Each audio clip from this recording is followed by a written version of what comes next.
said, my name is Malcolm Laidlaw. I'm an independent technical consultant. I work predominantly with fresh produce growers and pack houses, right the way from sort of 1 or 2 people up to several hundred people, and mainly, like I say, fresh produce, but do a little bit of work with sort of fish smokeries, bakeries, and things like that. Presentation I'm going to go through today is specifically about fresh produce and food safety, and trying to aim it towards market gardeners and the smaller end of growing. But if you've got any questions, feel free to ask. Okay, so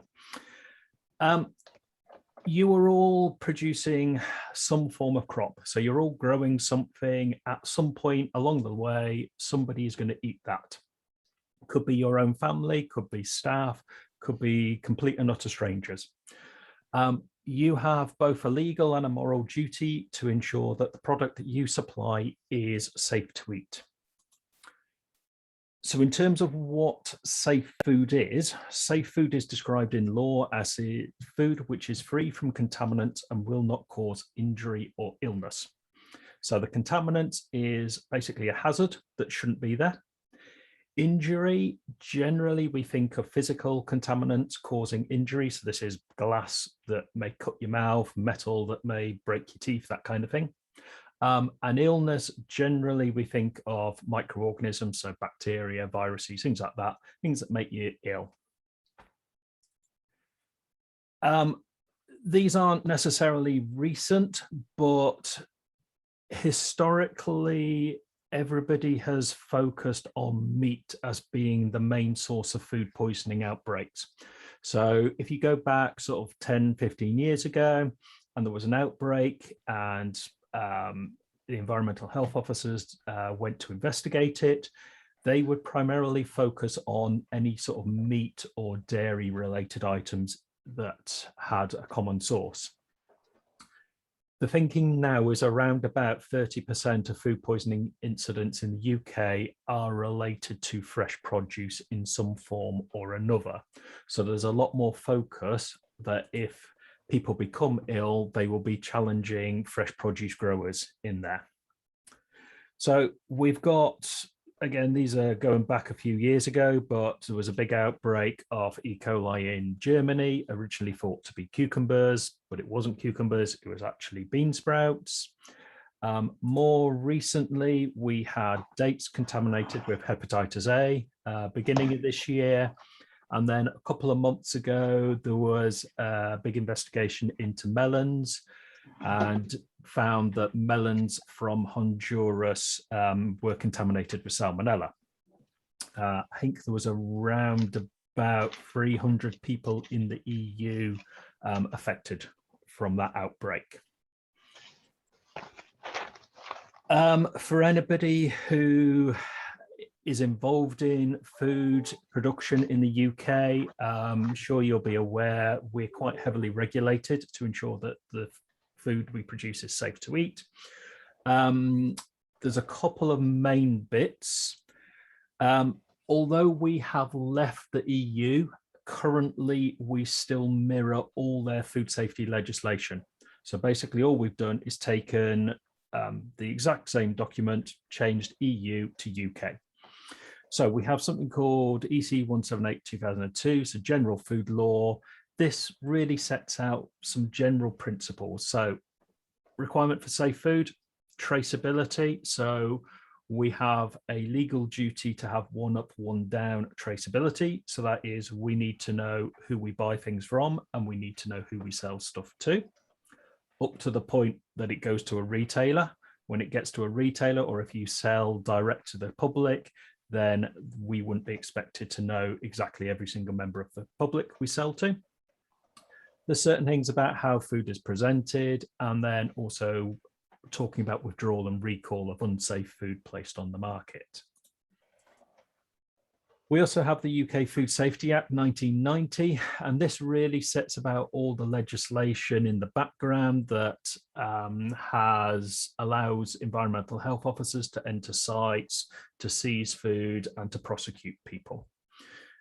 One of the main things of the Food Safety Act is actually what's called the due diligence defense. So within food or within food law, the way that it works is you are guilty until you can prove yourself innocent. So in a normal situation, normal legislation, you're innocent until you're proven guilty. Flip that around for food, you're guilty, you have to prove you are innocent. There is a thing called due diligence defense, which says you have done everything reasonably practicable to prevent the commission of an offence by you or somebody working for you. So if you have got everything in place and you've done everything exactly as you should do, and it's just one of those things, it's just a freak of nature that somebody's become ill because of they eaten your food, then you can try and go down the due diligence defense route. However, that does kind of mean that you have to have all your evidence there and make sure that you follow all the procedures that you've got in place. There are four main kinds of hazards when we look at food safety. So microbiological, physical, chemical, allergenic. So we're going to go through those. There's a couple of other bits and pieces we'll talk about as well. In terms of microbiological hazards, there are lots of different microorganisms out there. The main ones that you come across from a food poisoning or food illness situation are bacteria. So things like E. coli, Salmonella, Listeria, Campylobacter, they're the vast majority that you will hear about. Viruses such as norovirus, hepatitis, they are becoming more and more of an issue. They've been around for a long time and probably cause a large proportion of illnesses. However, the technology to actually find them and identify them has been very, very expensive. It's not a simple lab test that you can do, such as testing product for E. coli or Salmonella. That's relatively, from a lab point of view, that's relatively straightforward. From a virus point of view, it's a lot harder. Having said that, now that we've gone through the pandemic and we've had all the advances in sort of lateral flow tests and things like that to do with coronavirus, I think there will be more focus on viruses in foods going forward. Couple of other types of microorganisms. We have protozoa, things like Cryptosporidium, and also fungi. So yeasts and molds, generally, they are good for us. So yeasts can make beer, wine, that kind of thing. Molds can be used in blue cheese and stuff like that. However, they can also produce toxins as well. One of the questions you need to ask as a grower is what you are producing or what you're growing and who you're selling it to. So there are four main high-risk groups of people, okay? And these people generally are more likely to suffer from food poisoning or foodborne illness. They will probably become ill quicker, it'll last longer, and it'll be more serious, and they could well have longer lasting effects. The four main groups of individuals are the very young, so infants, elderly people, pregnant ladies, and people who have some form of immunocompromised situation. So they're either in hospital or they're on long-term medication that has knocked out their immune system. For anybody who is supplying to the general public, it is very tricky to know whether you are going to supply to any of those groups. The chances are you probably will to at least one of them. But if you are supplying into things like hospitals, care homes, that kind of establishment, then you just need to be aware that there is a higher risk group that you are supplying. Also, you need to be aware of what types of crops you're producing. So if you are growing purely, let's say, potatoes and swede, generally, you're always going to cook those before you eat them. So you're going to wash them, potentially peel them, cook them, and then serve them. That cooking process will remove most, if not all, of the microbiological loading in there. Therefore, from a microbe point of view, the product should be fairly safe. Compare that with things like lettuce leaves or raspberries. Generally, they are going to be eaten with very minimal processing. So raspberries, most people probably won't even wash raspberries. They will just pick them straight off the bush into a punnet and then eat them. Lettuce leaves, they may be harvested, they may get a wash. Potentially, it could be washed either in just water, salted water, or some form of treated water. But you're not generally going to cook either of those. So you have no heat treatment that can reduce the risks down there. So we then need to start thinking about how do we control the risks further in the growing process. So first thing to say, microorganisms, they're found pretty much everywhere. We have quite a few billion of them in us and on us. It's perfectly normal, perfectly natural. Not all of them are going to cause us illness. We need some of them to actually function as people. The ones that do cause illness are called pathogens, and they are commonly found from a fresh produce point of view in soil, compost, so particularly animal manures, irrigation water, the fresh produce itself, depending on the type of produce, people, sewage, insects, pests, birds, and packaging. So, soil. Most people will be growing crops or fresh produce in soil. Okay, there are a few more vertical farming systems coming into the fore now that use hydroponics, but vast majority, particularly of small market gardeners, you will be growing your crops outdoors in a field in soil. Soil should have microorganisms in it. Some of those will be useful. Some of them are pathogenic. Some of them could be naturally there in the soil for many, many years. Some of them could be due to recent contamination. And one of the things I would say is look at the fields that you are using. So when I deal with red tractor growers, we have to do a field risk assessment. Now, appreciate you're on a completely different sort of size scenario to most of the growers I work with. But when they go and take on a field, they are potentially renting it.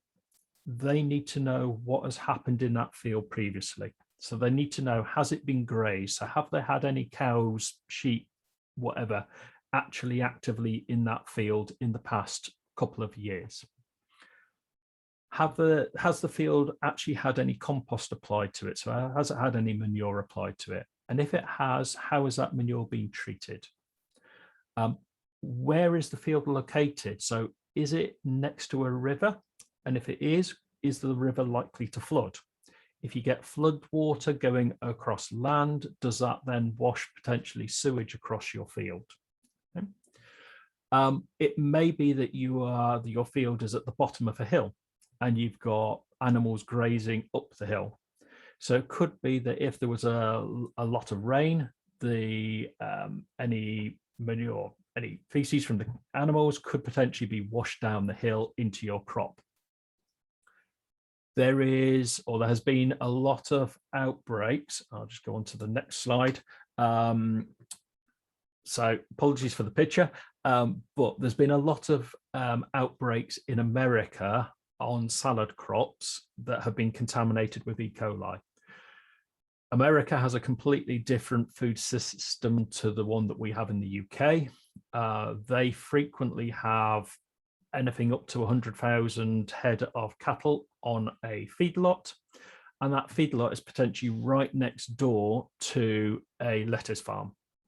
And for the one example there, they've actually done some work tracking, and literally there was a feedlot, there was a lettuce farm, and all there was in between was the irrigation water canal that, if you think about it, is going to get manure, or the muck's going to get into that irrigation water, and then that's going to be spread over your lettuce. You're not going to cook it. You're going to have minimal heat treatment or minimal processing of that lettuce, and then you're going to eat it. So think about grazing. How long between an animal being on your land are you then going to actually grow a crop in there? Again, if you are going to use a field that has had recent animal activity, if you're going to use it for something like potatoes or swede, it's not as serious as if you're going to use it for lettuce. Okay.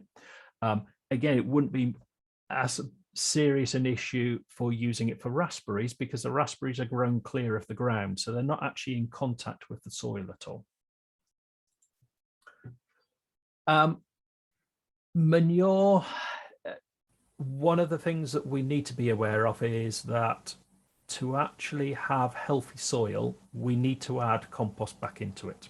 Okay, we need to add nutrients back in there. We need to add some organic matter back into that soil, and compost is a really good way of doing that.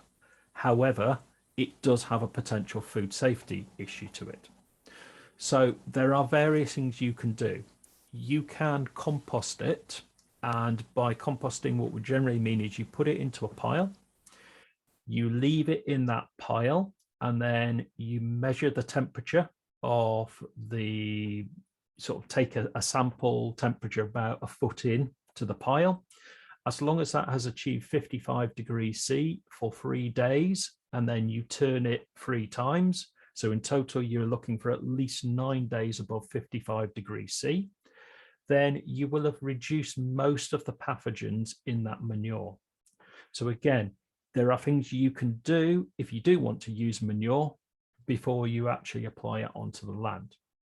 There are alternatives. So you could put the manure.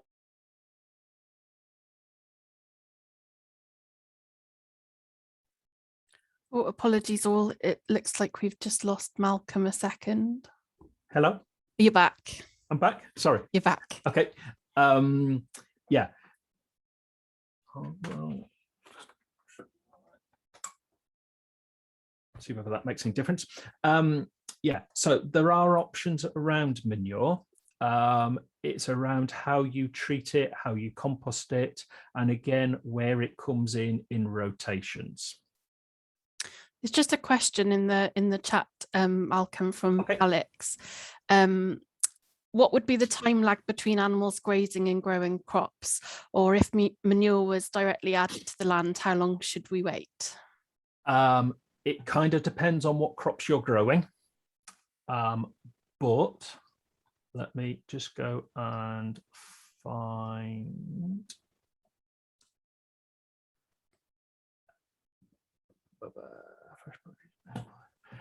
There is a good guide in the Red Tractor standard, which I'm just looking at now.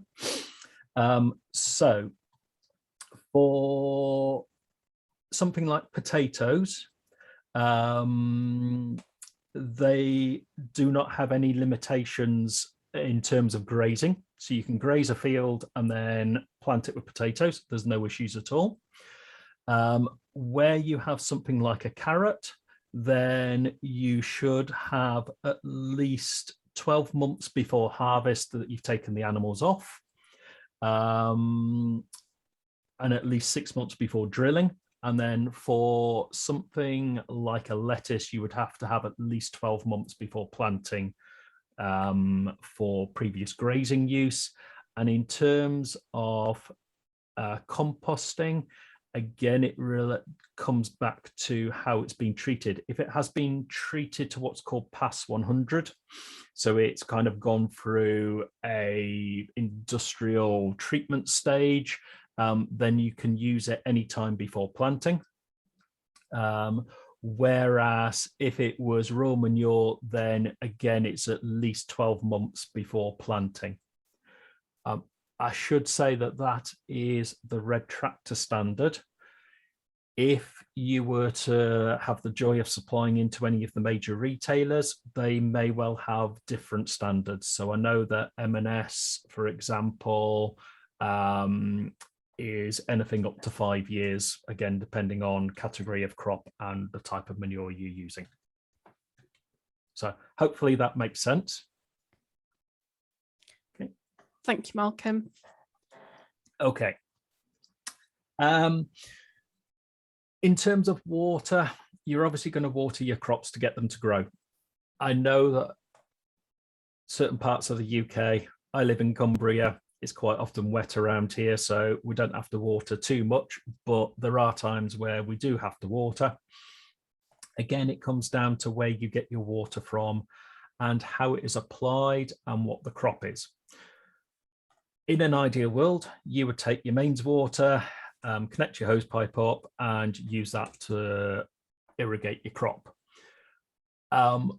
That's great from a food safety point of view, but from a business point of view, it's going to cost a fortune, and mains water isn't always available, certainly not in the quantities that we need it. The next safest would be some form of borehole or well. Certain parts of the UK, they may have higher concentrations of metals than others in the borehole water, but generally from a microbiological point of view, it is fairly safe. You're then getting down to either reservoir water or river water. So the risks of taking it out of a river, you don't know what's going on upstream. There could be dead animals floating about upstream. There could be industrial chemicals being tipped into the river, sewage, you name it. You're going to then just take it out of the river and apply it onto your crops. What are the risks? Again, it comes back to what the crop you grow is. So if you are growing a potato, yes, there is a risk, but it's a low risk. Whereas if you're growing a lettuce leaf or something that's going to be eaten in a very short time after application of the water, then there's a lot higher risk there. It will also depend on where the water actually comes into contact. So if you take, for example, a potato, the actual tubers of a potato, they're underground. So they're not really getting any water directly onto them, whereas a lettuce leaf, the water's sitting on the leaf.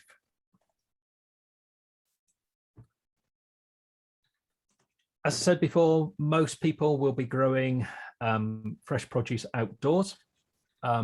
Sometimes you can grow it in polytunnels or other sort of glass houses type thing, but there will be pests and wildlife around. Birds, animals all have a range of bacteria, or they all carry a range of bacteria, and they can either pass that on either through just contact between them and the crop or through feces. You can't eliminate all pest activity or all wildlife activity out of a field. Okay, so we need to know what can we do to actually minimize the risks. So we may be able to put some form of fencing around. It may be that you put scarers in the field, either scarecrow, tape type measures, or banging crow bangers type thing. There are different risks for pests. One potential control method is shooting. However, if you do start shooting across crops, you then potentially raise the issue of contaminating your crop with metal shot. So I work with a large grower group of brassica growers. We have to have a no shooting policy over the crop, because we know that if they do shoot across the crop, there will be shot found in the pellets, in the heads of the broccoli, and it will go through and potentially cause customer complaints. Hi, sorry, can I ask a question about water, please? Yes. Where does rainwater come into water safety? rainwater, in fairness, is fine because there's nothing you can do about it. So it literally just comes down and it is, let me just see if they've got here.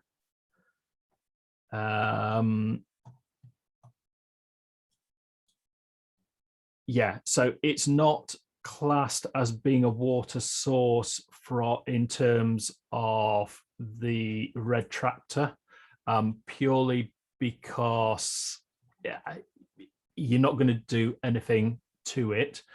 Sorry, actually, rainwater, if you have stored it, they class it as either low or medium risk, depending on what crop it's going on to. So again, it is quite safe. Great, thanks. If it's just natural rainwater and it's just going to fall down on the crop and water it, like I say, there's not an awful lot you can do about it. If you were going to store it, you would potentially just need to think about how you are storing it, how is it being collected, what's the condition of the storage container, that kind of thing. Okay. Yeah, that makes sense. Thanks. Okay. In terms of public, so again, depending on where your land is, you may have footpaths that either go close by or potentially straight through your land. In an ideal world, the public should stick to the footpaths. They don't always do it, and certainly if they're taking dogs around them, the dogs, quite often will be let off the leads. You can force people to stick to footpaths by trying to put fencing in, but then fencing causes potential issues with you and equipment and access, so it is a risk. Again, there are sort of, can you put electric fencing in just to at least try to minimize dogs getting into the area? If somebody's going to be determined, though, they're going to get through whatever control measures you put in place. One of the main sources of food poisoning microorganisms is people. Around 40% of the population carry bacteria called Staphylococcus aureus up their nose. Not commonly associated with fresh produce, but it can cause food poisoning.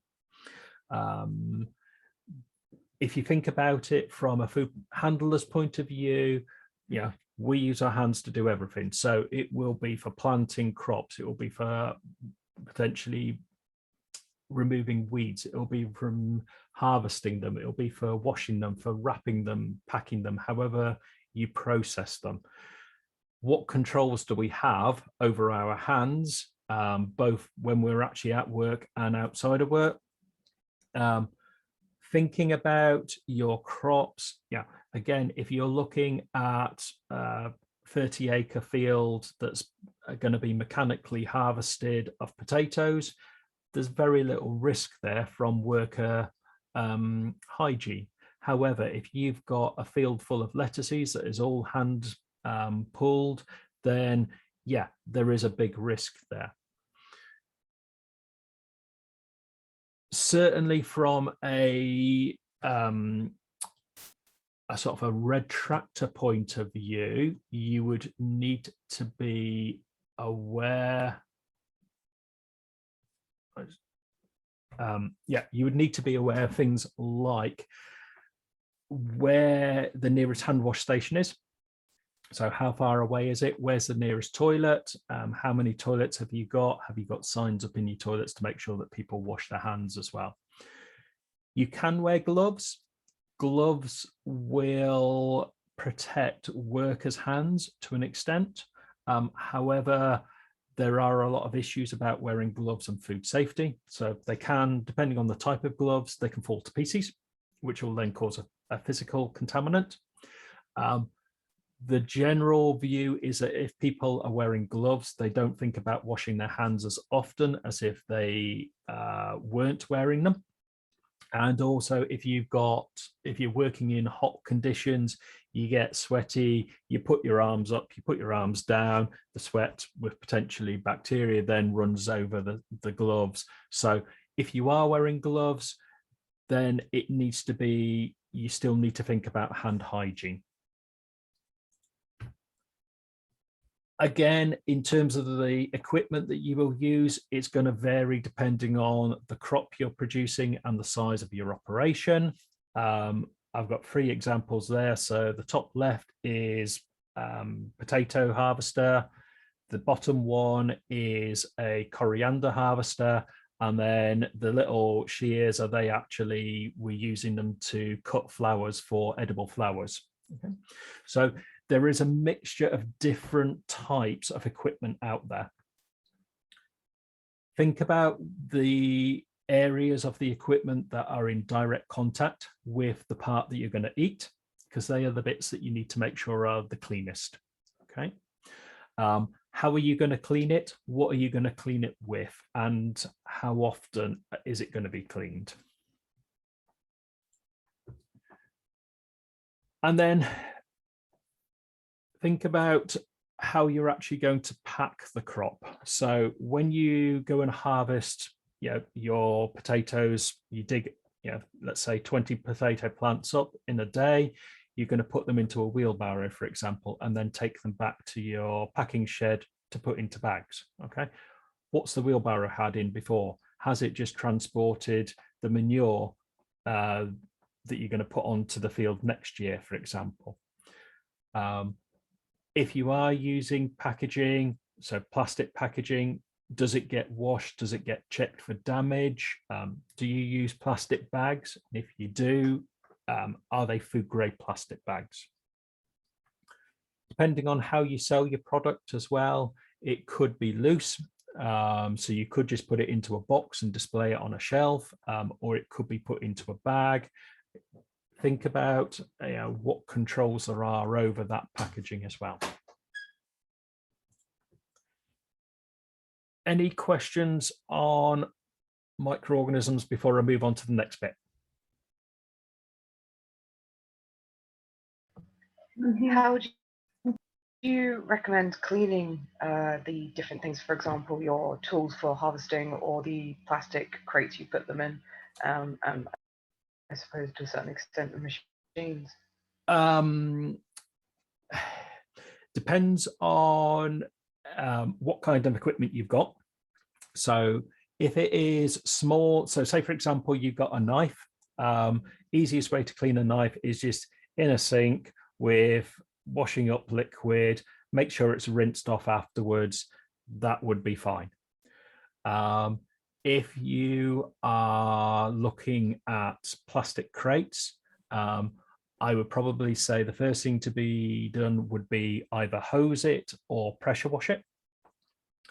You could then, if it's going to be used for something like lettuce or salad leaf, tomato type products, then I would probably recommend you dip it in a disinfectant afterwards, and then just leave it to air dry. So you would need to find a disinfectant that is safe to be left on, doesn't need to be rinsed off. For equipment, so things like, let's say, the potato grader or the potato harvester, that really would just be pressure washed with plain mains water. They wouldn't generally add any chemicals into that at all. As soon as you clean it and then take it into a field to harvest potatoes, it's going to become mucky again, so it doesn't need to be a sterile environment at all. Again, if you're looking at from a frequency point of view, potato harvesters, certainly at the start of the season, generally they will then get cleaned down between fields, because you don't want to be taking any diseases between the fields. And if you're getting particularly issues around blocking up and things like that, it would be cleaned down. If you look at something like the coriander harvester, that would be a daily strip down clean, because the coriander is going to get eaten or potentially eaten raw. they would have, so particularly that particular harvester was used to harvest crop that went into M&S. So they had additional checks that they needed to do. So they had to take swabs from the equipment every week, I think it was. For most growers, that's not necessary. Does that help? Yeah, great, thank you. Can I ask a question? Yep.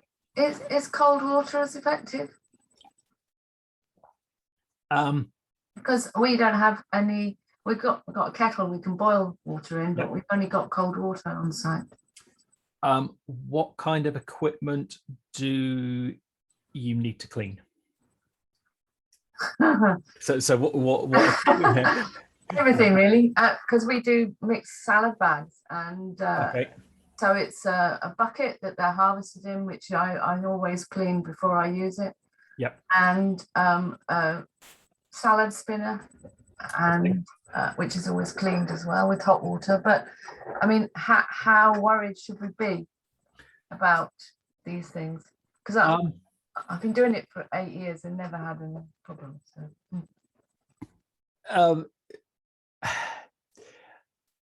Cold water is better than no water. Ideally, yes, you would have hot water. If you haven't got hot water, then do you put on your salad bags that they should be washed before being eaten? Yes. Okay, so there is a slight sort of get out there for you, that you are actually telling your consumer that they need to wash the bag or wash the product before it actually gets eaten. I wash it twice in cold water. Okay. Tell them to wash it as well. Yeah. If you were advertising it as a ready-to-eat product, I would say you would need to have need to think about the controls a little bit more. If it is needs to be washed before being eaten, I would say that is fine. There are certain cleaning chemicals that you can get that work in cold water. And I can't think of any off the top of my head, but I will try and find something out for you on that one. Okay. Thanks.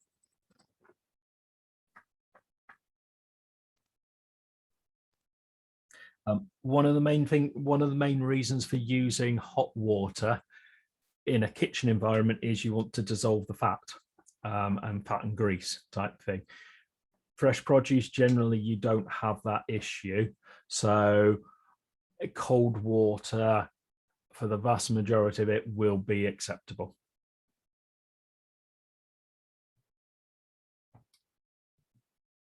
Any other questions? Okay, so the next hazard we're going to look at is the physical hazards. So when we talk about physical hazards, we're talking about something that's either going to cut you, break your tooth, that kind of thing. Physical hazards can also contain microorganisms. So for example, hair. If you find hair in a product, it's both a physical contaminant, but it also could have contaminated the product with pathogens. There are certain times where you can actually get the physical contaminant coming from the produce itself. So if anybody's seen bolted carrots turn very, very woody and potentially can even break blades if they go through dicing machines. Certain, stone fruit, so cherries, apricots, things like that, they will naturally contain a stone. Other types of physical hazards come from the soil. So particularly if we're growing root crops, soil and stones could be a risk there. Harvesting knives for hand harvested crops, and then other equipment and people. If you are growing root crops, again, how are you selling them? So if you just dig a potato out the ground and literally don't do anything, just put it in a bag, then you're expecting the customer to wash that and remove all soil and stones from it. If you have washed your crop, then there is a potential that there could be little bits of soil and stone remain. And again, it depends on how you do it. Most sort of industrial washers go through a barrel washer. And although they are good, there are sort of, if the surface of the crop is rough, then debris can get caught in there. So you quite often find it on things like kale. So where you've got the leaves of kale, if you've had water splashing soil up, it can get trapped in there. Leeks, again, they can get dust or water splashed down onto the soil that then drops down into the leek, which then traps grit into the actual leek itself. Various bits of debris in field. So certain crops will grow through things or around things. So potatoes generally grow around debris. Carrots will grow through it. You've also got the issue of potentially what's been used in the field before. So a lot of large carrot growers, you use very sandy soil because they want nice straight carrots. A lot of the sandy soil has grow turf. Can you still hear me? Yeah, that's okay. Okay, don't worry. I just got a strange message on my screen. Yeah, a lot of sandy soil has been previously used to grow turf. Around sort of the 1990s, they used green netting to grow turf on. And what they're now finding is that a lot of the fields that are used to grow carrots actually contain small pieces of very thin plastic netting. So that's the top picture. You frequently get that found wrapped around carrots, and it's very difficult to spot if it's going down an inspection line. You can also find a lot of bones in certain fields. Equally, there was just sort of general rubbish. So particularly if you've got a footpath going nearby you or you're near a road, there may just be rubbish that's blown there or thrown into the field. If you're using knives to harvest your crop, then obviously check your knives. They should be checked at least daily to make sure that they're intact. Variety of different defects on knives there. If you're using other equipment, so again, it's just a check of the equipment, normally on a daily basis, just to make sure that you have actually checked that it's all there, it's intact, there's nothing missing, nothing falling off. Apologies, the postman's just been, so the dogs decided to wake up. People, again, think about your operators, think about what they're going to be dressed up in. So most field staff will turn up in their own clothes. They'll then go into the field. Certain operators will wear wet weather gear because obviously, yeah, quite often they are working out in all conditions. What's loose in their pockets? Do they need hair nets? Probably not for most cases. Baseball caps, that's a good idea if you can tie hair up. Again, it comes back to what you're doing with the produce that you're growing and who you're selling it to.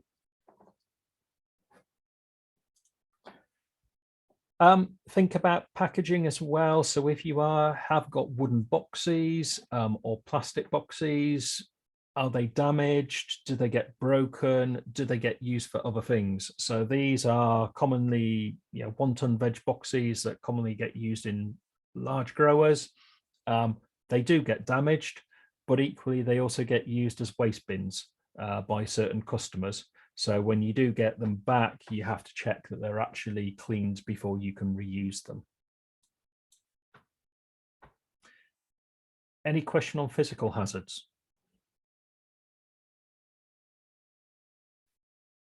Nope. Okay.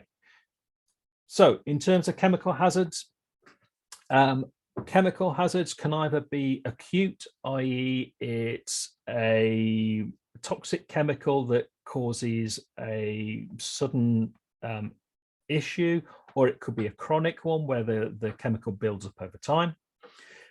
Again, there are certain plants that actually produce chemicals themselves. So green potatoes contain something called glycoalkaloids, or it could be from something like a plant protection product or a pesticide applied to the field. Also think about things like lubricants, so oils, greases, and cleaning chemicals, because they can also cause issues. I know that some of you will be organic. I know that some of you will use very little plant protection products. Some of the controls around them will be generic. So things like, why do we actually use them? What other methods can we put in place to control pests and diseases before we actually start spraying chemicals out there? So if we've got things like crop rotations, we're leaving, let's say, for example, at least 4 to 6 years between growing crops of potatoes, then we've probably got a good control of things like potato cyst nematodes. If we are going to use them, then who actually decides what's going to be used, what level, how often? So if you are going to an advisor, they should be trained. So normally in the UK, you'd be looking for a basis certificate for them.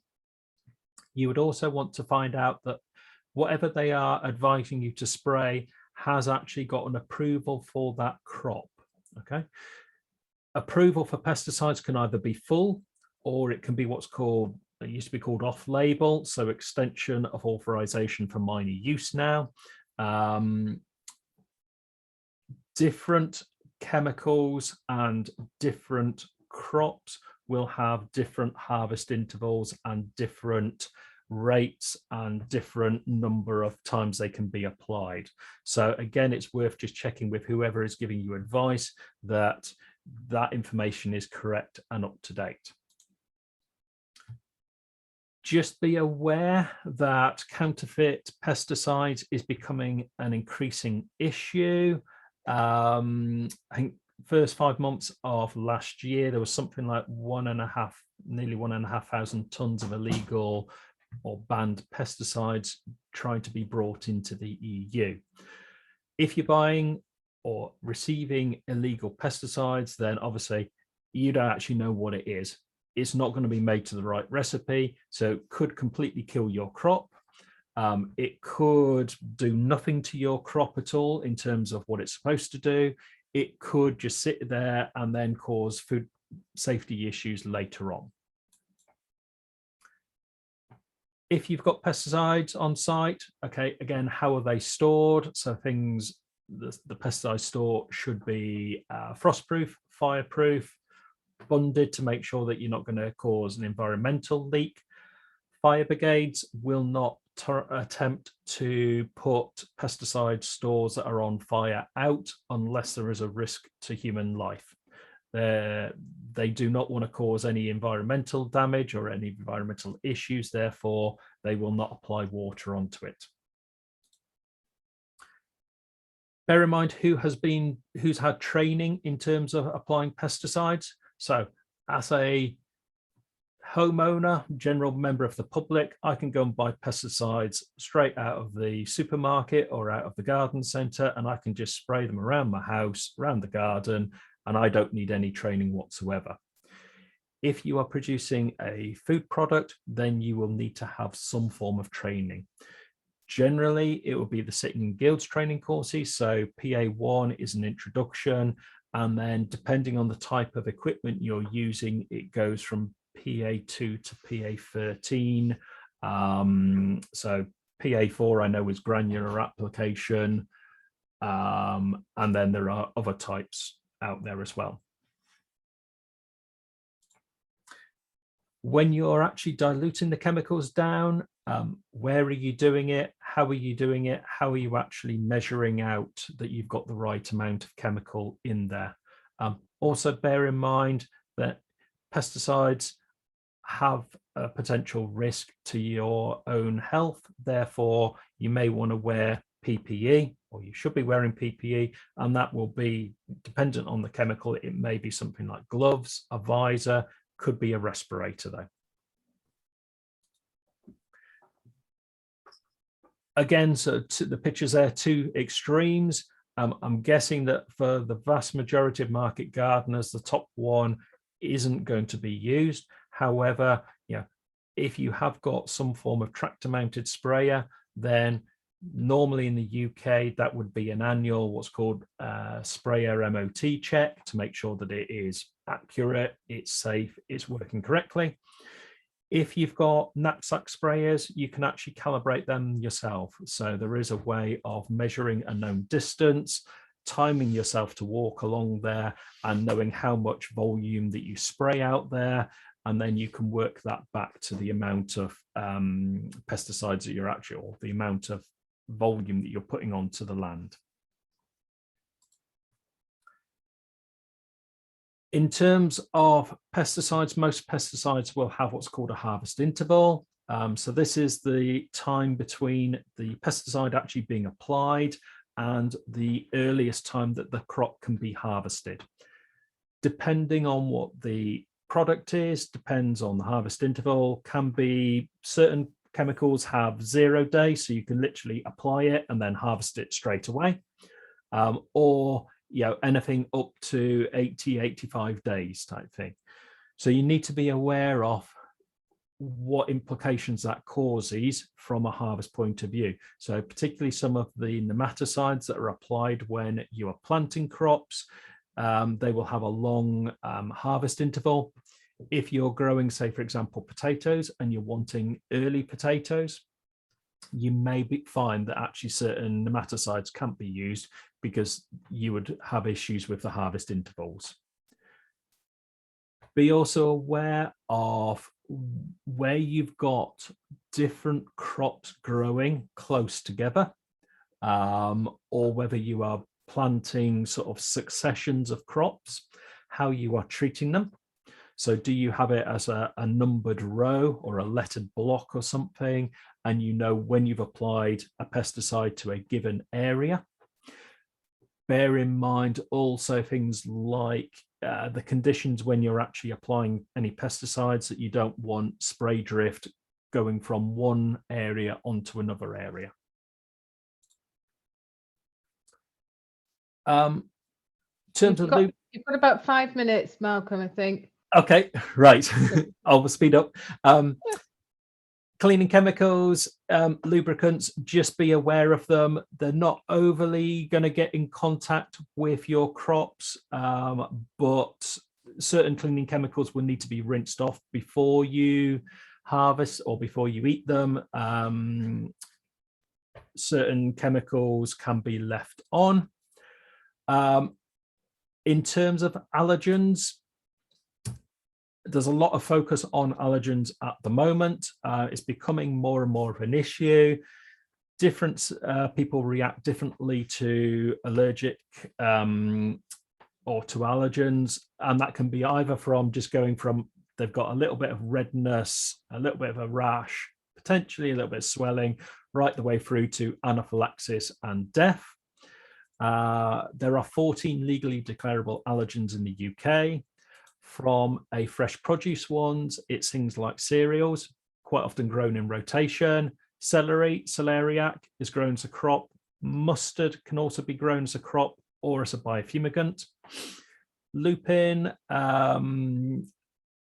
soya, again, not common in the UK, but they could be. Nut trees, quite commonly found around fields and in the middle of fields. And then peanuts, again, not common in the UK as a crop. If you do grow... Sorry to interrupt you, Malcolm. We've just got a question in from Debbie. Okay. I don't know whether Debbie wants to ask it herself. Do you, Debbie? Or Yeah, I can do. I was just... Brilliant. So I'll put my camera on as well so you can see me. I'm wrapped in a blanket now. I'm just thinking, because it just feels a little bit bleak, if I'm honest, to me, as a really small scale grower. we sell most of our product. We add value to most, but we do occasionally sell, you know, through kind of local kind of small stockist farm shops or direct to the public. We don't use pesticides, and neither are we organic. Okay. And I'm just wondering if, you know, because our supply chain is so small, whether that is seen as reducing the risk. We wash where necessary. I would say yes, it does. I mean, if you don't use pesticides, that's great. And regardless of whether you go down the organic certification or not, if you're not applying any pesticides, then you've reduced that risk out straight away, type thing. Okay. Yes, food safety generally does sound very bleak. Okay. And that's not just for yourselves, that's for everybody. Okay.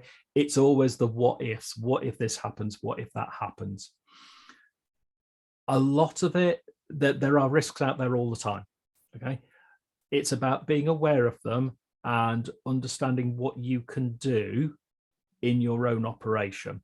So, for example, if you don't use pesticides, you can kind of ignore the entire pesticide as an issue. Okay. If you're in the great situation that you either don't irrigate or you only irrigate with mains water, then the risk of a micro issue from water is reduced. Okay. If you have to irrigate and you have to irrigate out of a river, for example, okay, what are your options? So if you're very large and if you're a very large salad producer, yes, you can put a £60,000 UV sterilization plant in place. For a small scale grower, that's just not going to happen at all. So it's around, what is the water source? So is there an option to check the water source? If you've got 2 or 3 different rivers, which one's the cleanest? If one's got a sewage plant that you know about on and the other one hasn't, go for the one that hasn't got the sewage plant on, for example.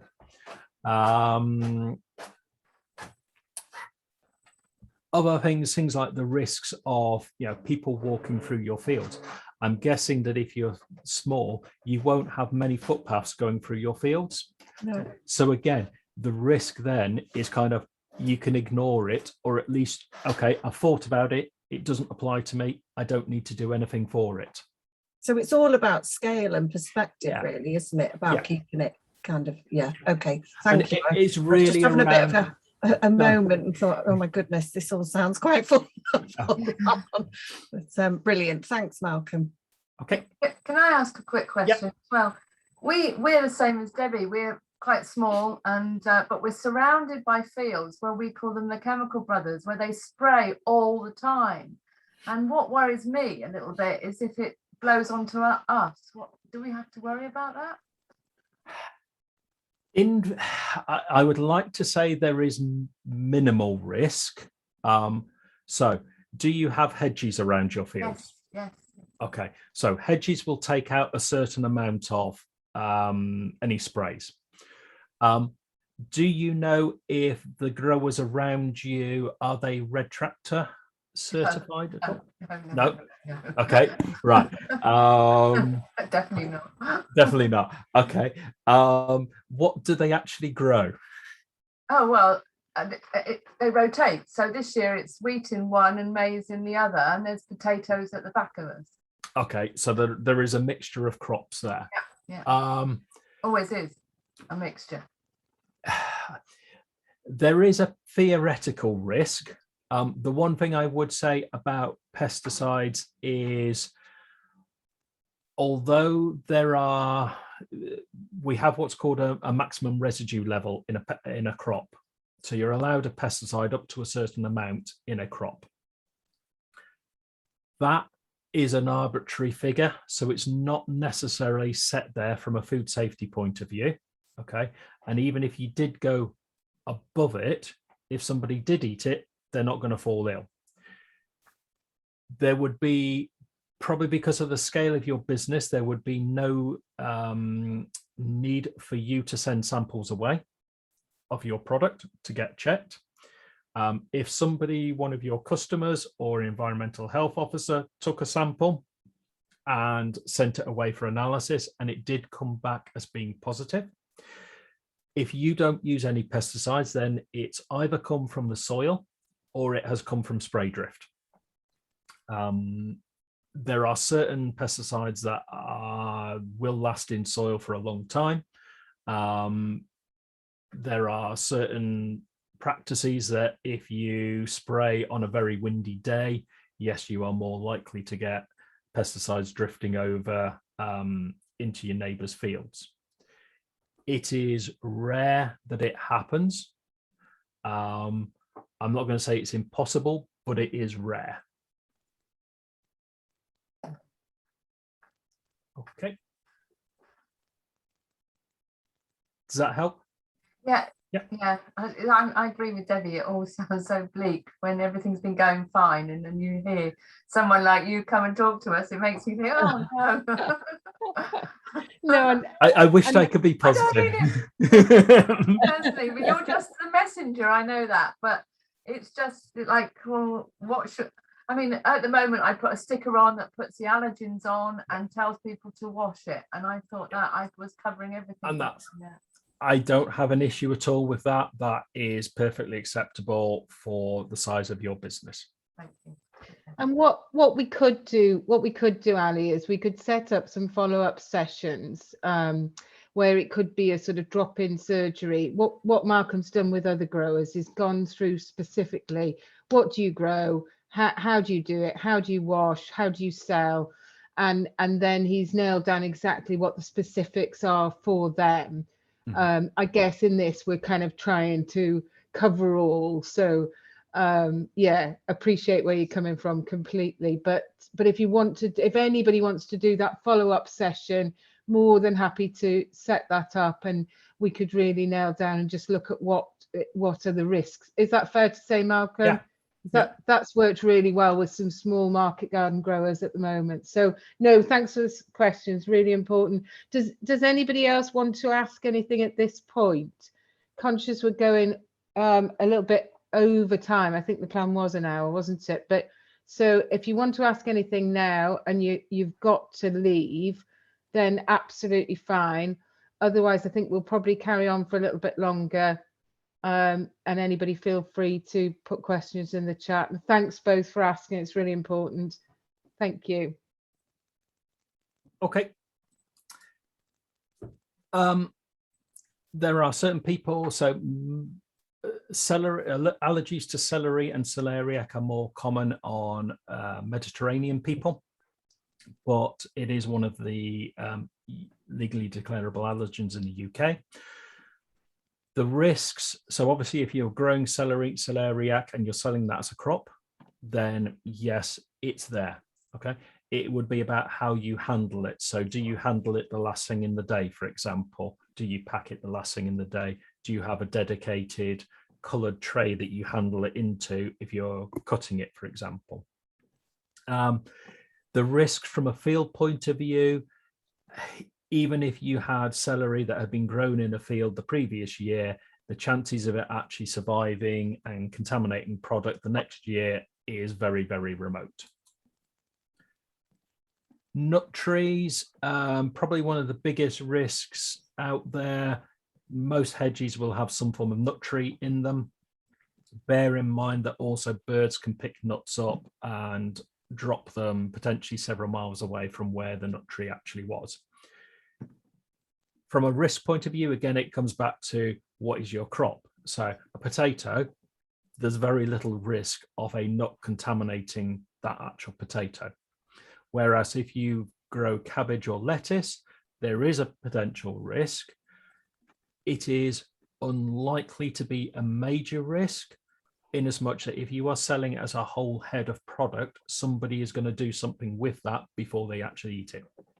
If you chop up that, let's say, cabbage on site, so you're going to make a coleslaw type product, then be aware that if you did actually have a nut that had been trapped inside the cabbage and you put it through some form of shredder, you're then going to contaminate your equipment.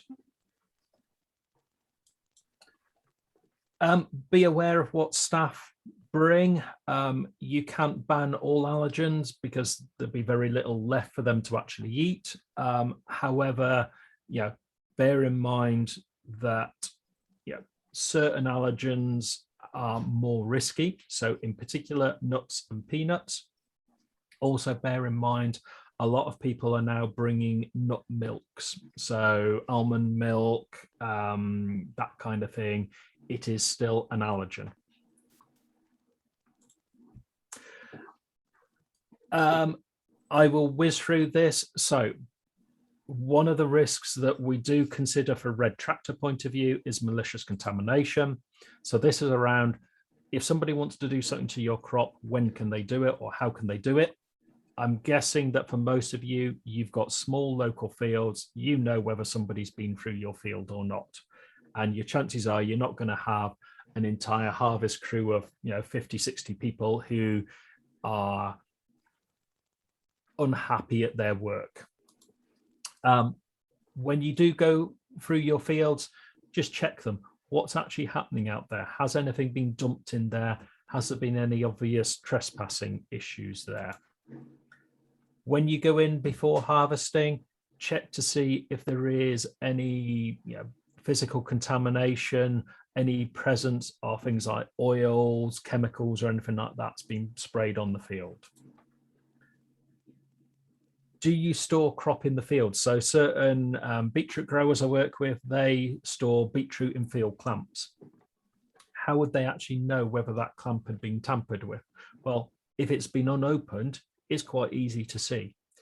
If you've got barns where you store crop in, do you lock the barns at the end of the day? Some of this will depend on your location. You may live in nice idyllic areas where you have very low crime levels. There will be certain growers who they are right next to big housing estates where there could be any number of people wanting to play havoc with their fields and their equipment, for example. Another one, very quickly, food fraud. Has anybody heard of this? Okay, so this is not something, again, do not be afraid of this. It's just to make you aware of it, okay? Food fraud is a generic term given to a number of different topics. Dilution, substitution, concealment, mislabeling, grey market forgery, unimproved. From a fresh produce point of view, sorry, just going back, very roughly around 10% of the food sold in the UK is estimated to have some form of fraud associated with it. The vast majority of that is down to mislabeling. So if you go and buy Aberdeen Angus, how do you actually know it's Aberdeen Angus? If you go and buy a Maris Piper potato, how do you know it's Maris Piper potato? Okay.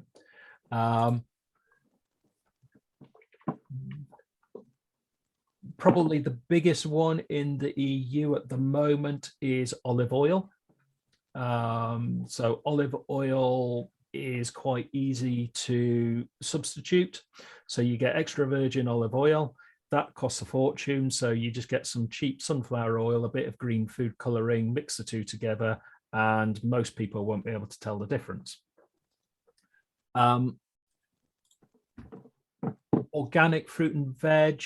There was a report a couple of years ago from Italy that I think, so in Sicily, they sold 10 times more organic fruit and veg than they could actually grow themselves. Okay? So food fraud is out there. From your points of view, you're growing local product. Just be aware of if you are making any claims. So if you are saying it is organic, how are you going to back that up? If you are making any variety claims, so let's say, for example, you're selling Maris Piper potatoes, have you got the paperwork from your seed merchant that says that they are definitely Maris Piper potatoes? There are only so many checks you can do, okay? But as long as you've got some form of evidence that what you are doing is right, that is the main thing. And that is it. Any more questions?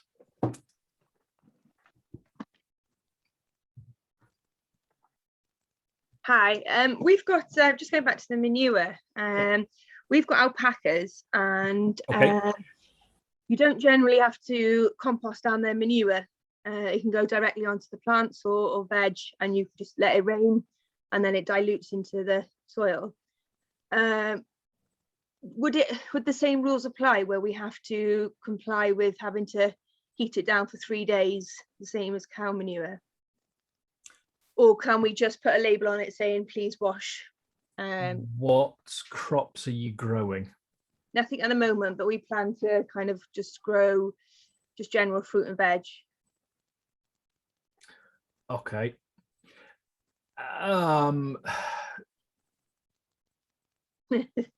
Sorry about that. Never been asked that question before. My gut feel would be. And we also, sorry, the other option we have is we can put we can put it into pucka poop soup, which is manure where we dilute it down. So we'll add water and then leave it for 48 hours, and then it becomes a liquid fertilizer. Right. And obviously that's, well, I think it's organic. So where would we stand? Yeah, I have no idea on that one. Okay. Right. My gut feel would be that there is a potential risk there. If it is going on to either something like land that's going to be used for potatoes, it's low risk, so I wouldn't have any major issues there. If you're going to put it around the base of, let's say, raspberries or apple trees, something like that, again, if the crop's grown clear of the ground, and as long as you've got a control in place that, you know, if something drops on the floor, you don't just pick it up, I would have little concern around that. If you were going to just put it on the ground and grow lettuces in there, my gut feel is there is a potential risk there. How big that risk is, I wouldn't like to say. I don't know.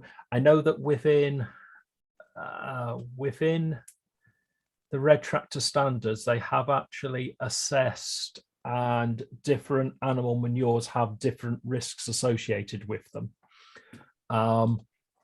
I don't think they've probably ever added llamas into that one. Alpacas. Sorry, alpacas. Don't swear at me. Oh, sorry. I have somebody who I can ask that question to.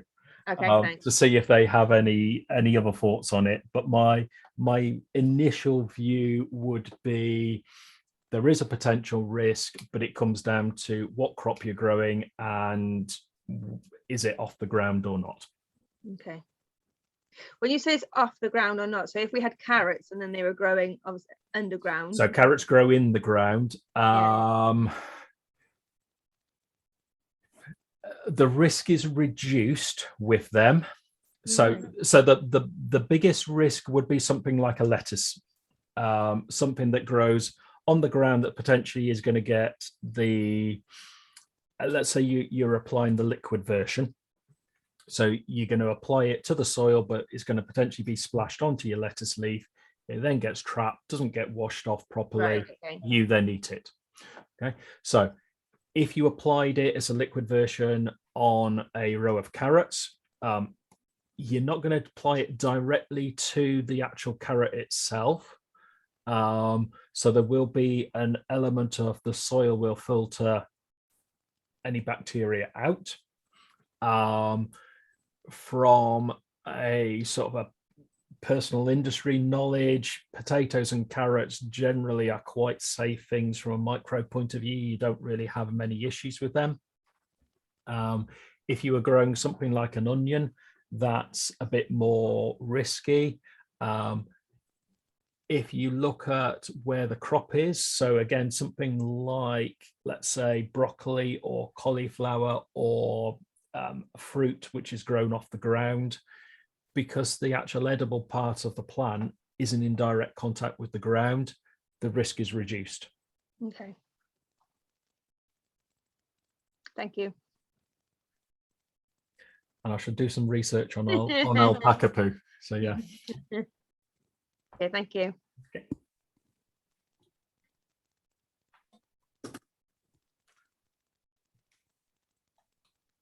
Any other questions or? Lots. I the main thing I would say is, yes, it does sound all doom and gloom. Okay. Food safety is all about the what ifs. Okay? It may be that there are no risks whatsoever in what you are doing. It may be that there are certain risks, but you've got good control measures in place. It may be that, okay, you maybe need to look at certain things, but there will be ways to solve most issues out there.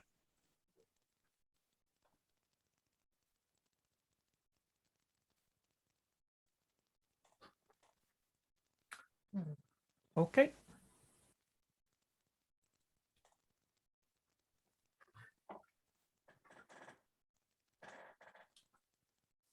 Happy with that, Sarah? Yeah. Thank you very great. much.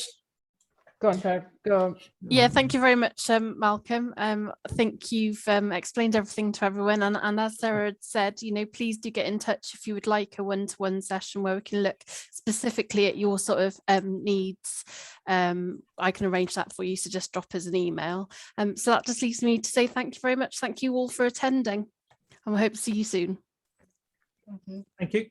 Thank you. Bye. Very much. Bye.